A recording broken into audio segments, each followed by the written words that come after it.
फौजी की pension salary नहीं, उसकी जवानी की कीमत होती है। एक सैनिक के लिए उसकी पेंशन केवल बैंक खाते में आने वाला पैसा नहीं है, बल्कि उसके जीवन के उन स्वर्णिम वर्षों का सम्मान है जो उसने देश के नाम कर दिए। भारतीय सेना का एक जवान जब रिटायरमेंट होकर घर आता है, तो वह अपने साथ केवल एक पेंशन बुक लेकर नहीं आता, बल्कि अपने शरीर पर लगे निशान, यादों का एक भारी बस्ता और अपनी उम्र का वह हिस्सा लेकर आता है जिसे उसने सरहदों पर न्यौछावर कर दिया। अक्सर समाज पेंशन को एक आर्थिक मदद की तरह देखता है, लेकिन सच तो यह है कि फौजी की पेंशन उसकी सैलरी नहीं, बल्कि उसकी ढल चुकी जवानी की कीमत होती है।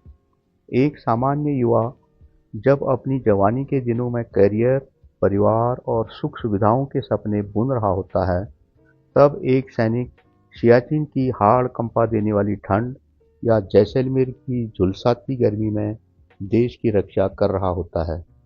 उसने अपनी जवानी के वे साल, जब इंसान सबसे ताकतवर होता है, अपनों से दूर उबड़-खाबड़ रास्तों और बंदूकों के साये में बिता दिए।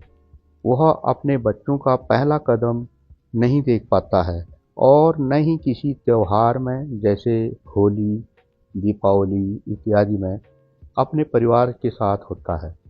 वह अपने बच्चे के जन्मदिन में भी परिवार से दूर बर्फीली चोटियों में ड्यूटी दे रहा होता है या फौज के किसी युद्धाभ्यास का हिस्सा बना होता है।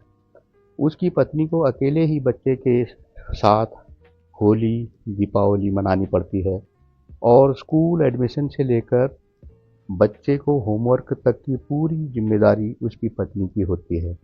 बच्चे की पूरी परवरिश अकेले ही उसकी पत्नी को करनी पड़ती है।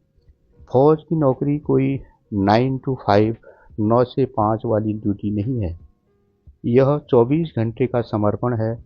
इस प्रक्रिया में एक सैनिक अपनी सेहत और सुकून का जो बलिदान देता है, उसकी भरपाई कोई भी धनराशि नहीं कर सकती।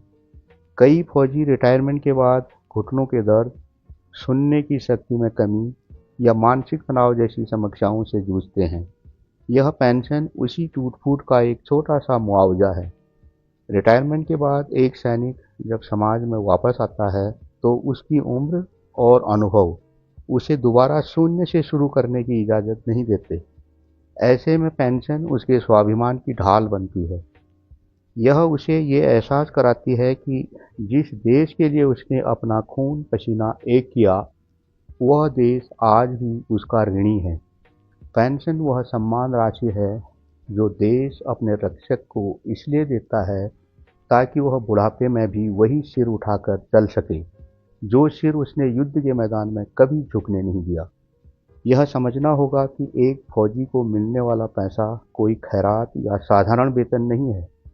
यह उन रातों की कीमत है जो उसने जाग कर बिताई, ताकि बाकी देश के लोग चैन से सो सकें। यह उन त्योहारों की कीमत है जो उसने मोर्चे पर मनाए। अंततः फौजी की पेंशन उसकी जवानी के उस निवेश का रिटर्न है जिसका लाभ आज भी पूरा देश सुरक्षित रहकर उठा रहा है।